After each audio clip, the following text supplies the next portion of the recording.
Good morning. My name is Lance. I'm the Director of Operations here at Faith. Excited to be with you today as we continue our series in the book of James. So I grew up in a small town in the Texas Panhandle called Borger, Texas. Anybody know where Borger is? Got a few. More of us in first service. I don't know why that is, but that's okay. So I grew up there, born and raised there, grew up in the church there. And so in high school, I was really active in our church youth group. And because of that, I was really close to my youth pastor, a guy named Les, awesome guy. So being close to Les, one of the great things about him was he was always really encouraging, really kind, but also not afraid to call us out when we were in the wrong on something. So as a youth group, being from a small town, occasionally we would travel the 45 minutes to Amarillo, Texas, because they just had more to do, more restaurants, more activities, stuff like that. So one night we went to Amarillo. I think we did putt-putt or something like that as a group, and then we followed that up with a dinner at IHOP.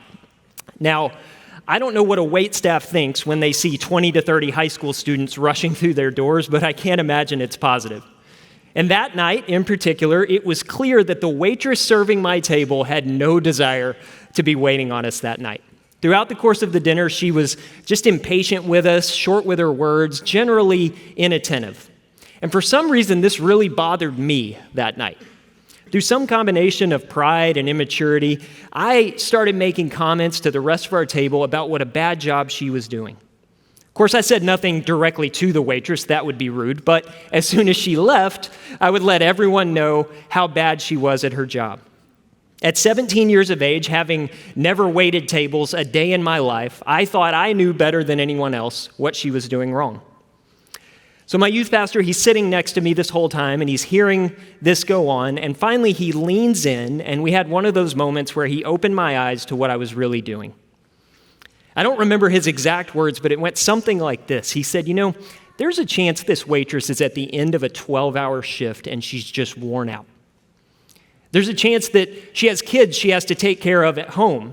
There's also a chance that she's just barely getting by financially and she's serving this big table of teenagers knowing the tips aren't really going to be that great. The point is, we don't know anything about this woman other than what we see here. So you might want to keep from being so critical of her. Do you ever have one of those moments where you suddenly feel very small? That was one of those for me. I felt big and wise and proud in what I was saying, like I was right. But then he helped me realize something. Who was I to judge her? What makes it so easy for us to be critical of others? Why do we feel like it's easy to question our authority, speak ill of people behind their backs, and criticize anyone we disagree with? Think about the conversations you've had just in the last week. If you're like me, it's kind of scary to look back on, but how often have those conversations been critical of other people? What's even scarier is how satisfying it is to speak against others. Occasionally, we might feel some guilt when we go too far in how we speak about them, but more often than not, it actually makes us feel good to put other people down. And unfortunately, in the church, I'm not sure we handle this much better. We repeatedly find opportunities to judge each other. And as the heat is turned up on us in trials, this can often become our first instinct. We might see our brothers and sisters in Christ suffering, and instead of going to them, we talk to others about how they might have caused the suffering, how they could handle it better. We've created this idea of venting, which allows us to talk about anyone and everyone who's causing our trial and what they need to change. We think that in this type of venting, we're doing something therapeutic, something that's good for us. Or sometimes we think we're someone who's a truth teller, someone who tells it like it is, and that allows us to say whatever we want about other people. And sometimes it just makes us feel a little more secure to put other people down. The problem is that most of the time, the words we speak against others do more harm than good. And we already know this because as much as we might enjoy being critical of someone else, when they can't hear us, we find it much more difficult to say those words directly to them, because then we can see how damaging those words are. We also know it's wrong because if we find out someone is speaking against us when the tables are turned, it's incredibly hurtful.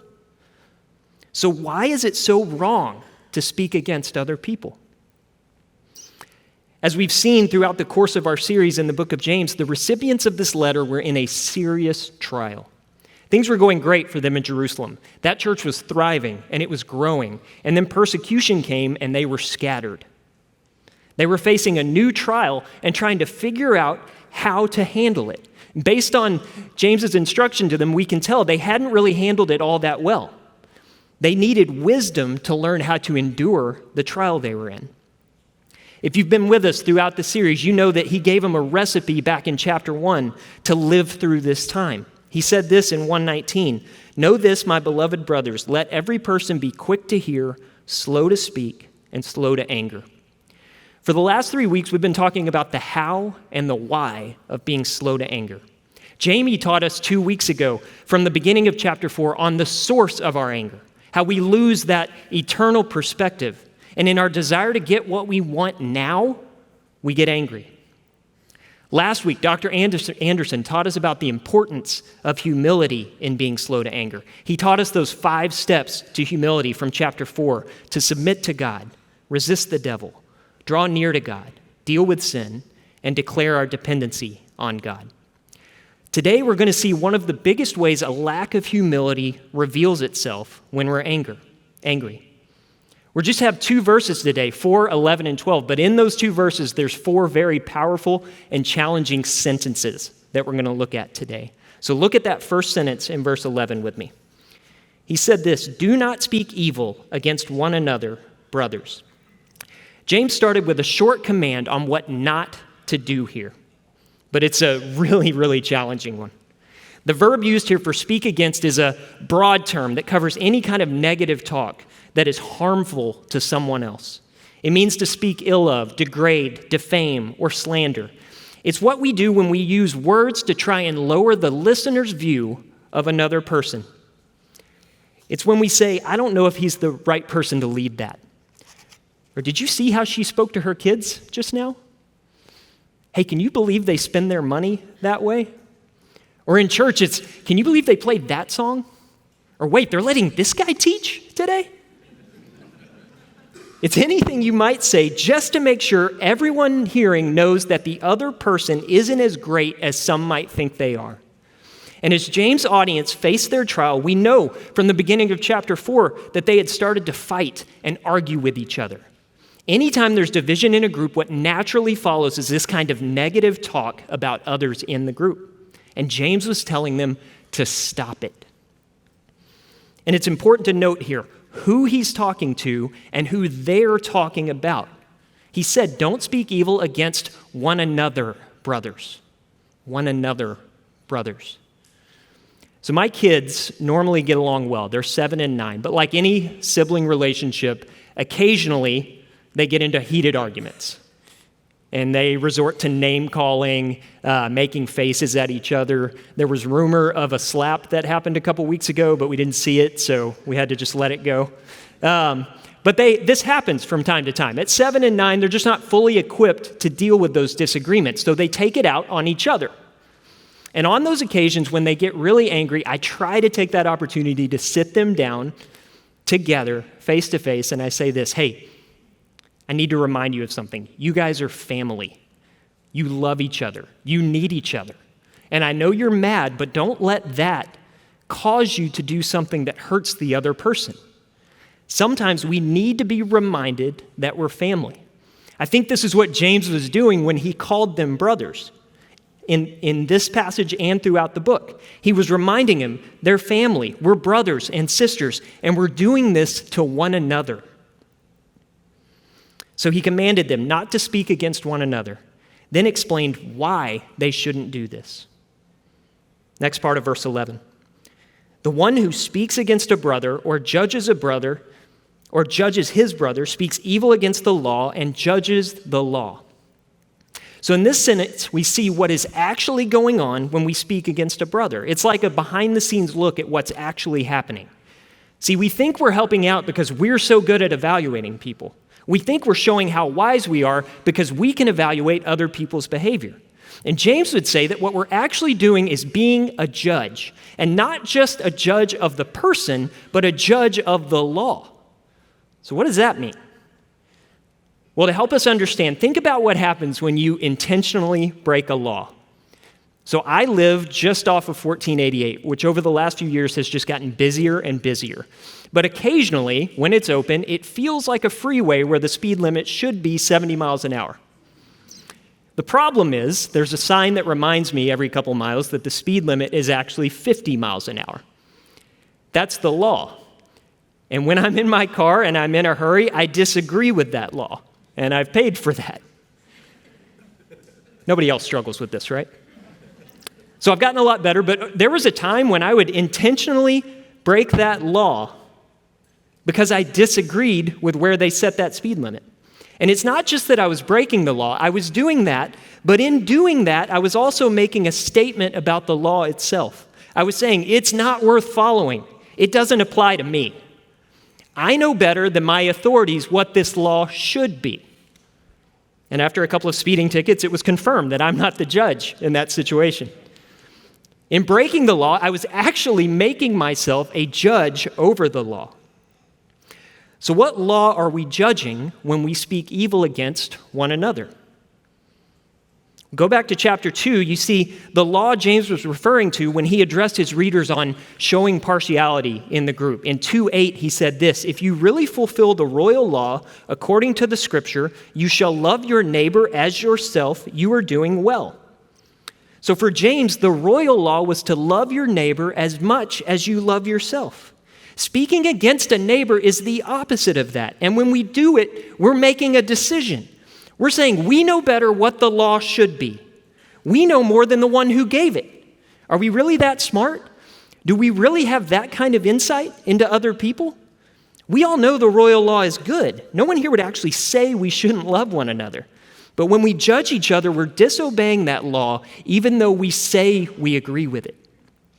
And when we do this, we find ourselves in a different role than the one God intends for us.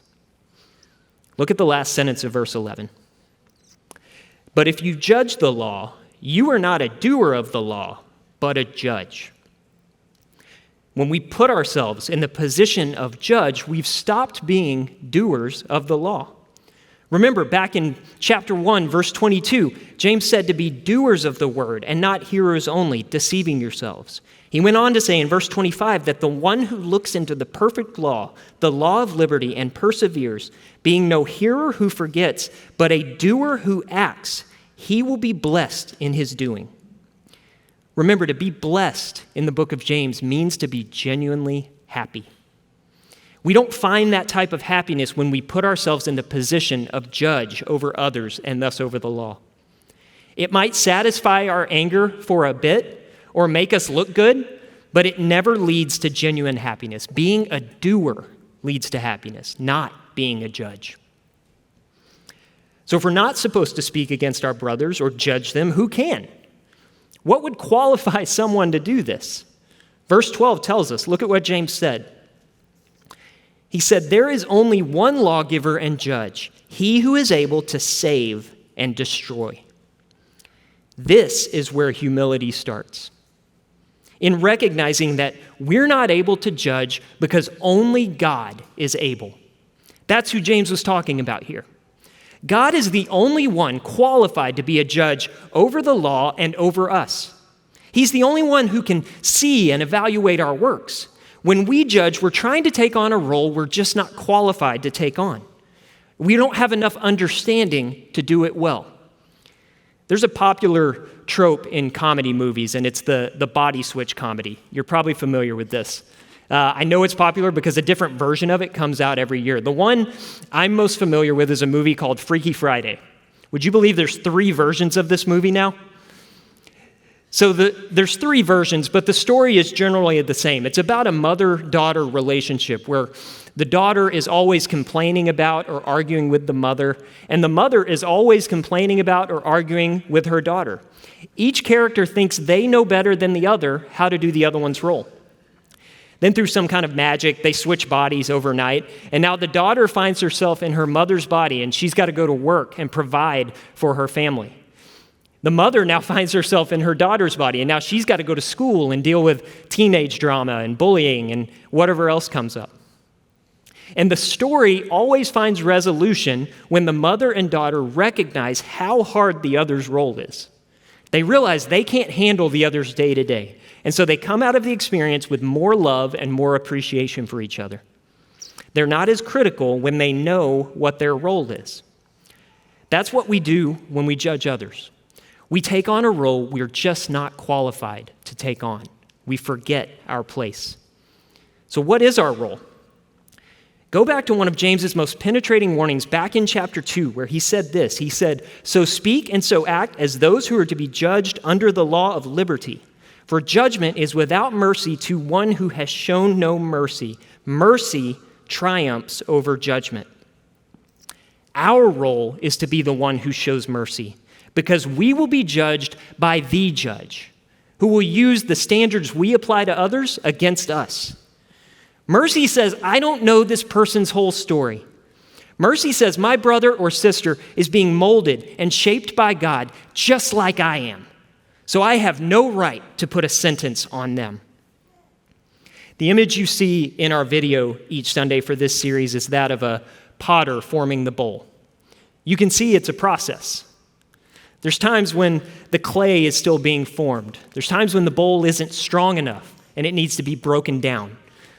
There's times when it has to be put through fire to be what it needs to be. Imagine being critical of that bowl before it was complete. Imagine looking at that bowl while the potter is still at work and saying, that bowl looks terrible. I don't like the shape of it. It doesn't look strong enough. I don't think that thing would even hold water.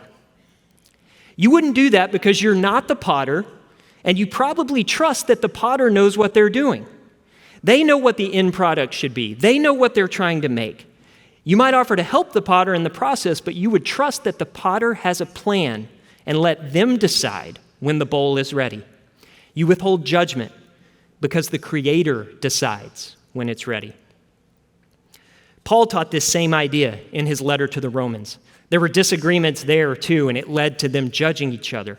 And in chapter 14, he said this to the Romans. He said, "Who are you to pass judgment on the servant of another? It is before his own master that he stands or falls, and he will be upheld, for the Lord is able to make him stand." Later on in the same chapter, he also said this, "Why do you pass judgment on your brother? Or why do you despise your brother? For we will all stand before the judgment seat of God." Now, did you see what he did there?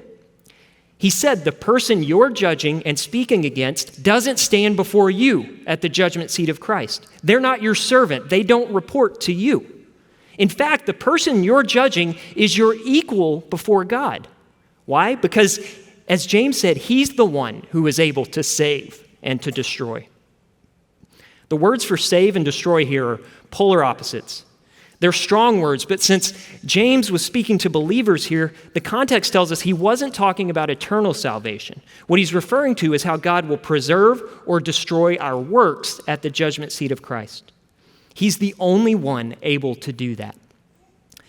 Knowing this, James asked his readers a very pointed question at the end of verse 12. He asked, "But who are you to judge your neighbor?" Who are you to judge your neighbor? In the original Greek, James' word order puts a special emphasis on the word you. In fact, in the Greek text, you comes first in the sentence, almost as if James was pointing directly at his readers saying, who do you think you are? You think you're the one able to evaluate your brothers, critique them, gossip, and slander them? You think you're the one who's so righteous and so wise that you can express your anger toward your neighbor by speaking down on them? He was trying to show them how out of place they were to be doing this against each other. You might say he used this kind of language to humble them. In verse 10, which we covered last week, James told his readers to humble themselves. Dr. Anderson gave us that picture of how you have to go down to come back up. You have to feel small. You have to become humble. The word humble paints a good word picture of what James was trying to communicate. Paul used that same word to describe Jesus in his incarnation. In Philippians 2:8, he said, being found in human form, he humbled himself, becoming obedient to the point of death, even death on a cross. Jesus expressed his humility by not talking and not judging. Throughout his ministry, he was misunderstood. Even at his arrest and crucifixion, he demonstrated that humility. He stood before Caiaphas and he was falsely accused. He didn't say a single thing. When he stood before Pilate, he didn't defend himself. He was questioned by Herod as religious leaders stood by, accusing him, and he said nothing. And when he was nailed to the cross, he didn't utter a single word, like a lamb that is led to slaughter, so he opened not his mouth. When religious leaders walked by and mocked him and insulted him and dared him to come down from the cross, he said nothing. When you and I speak evil of others and judge others, we put ourselves in the place of God. But even God, when he was on this earth as Jesus of Nazareth, didn't do this. He was slow to speak. He showed mercy. And the whole time he knew he was right. He knew how wrong they were treating him, but in humility, he didn't use his words to speak against them. He didn't respond in anger to belittle others and prove how right he was. He trusted his Father's will and operated in humility, even to the point of death. If God didn't exercise his right to judge others, what right do we have? Do you need to gain some humility? Like I did at IHOP when I was 17, like I still do most days. Today I'm asking you to remember that you're not God. He's the judge. It's not you, it's not me. He's the only one who is able to do it. So catch yourself before you put a sentence on someone. A long time ago, there was a man in our country who was by all accounts a failure. He was a country boy who was mostly self-educated. He tried to start a business when he was younger, but it failed and he went bankrupt. He had big aspirations of being a political leader, but he just kept losing elections. He wanted to go to Congress and he lost twice. He wanted to be in the Senate and he lost twice. He wanted to be vice president and his own party rejected him. At times in his life, he struggled with anxiety and depression to the point that after some of this failure, he said, "I am now the most miserable man living." No one would have expected him to amount to anything special. At 50 years of age, it looked like a life that was mostly disappointing. If most of us were to evaluate someone like this today, we'd judge them to be a failure, someone who just couldn't cut it.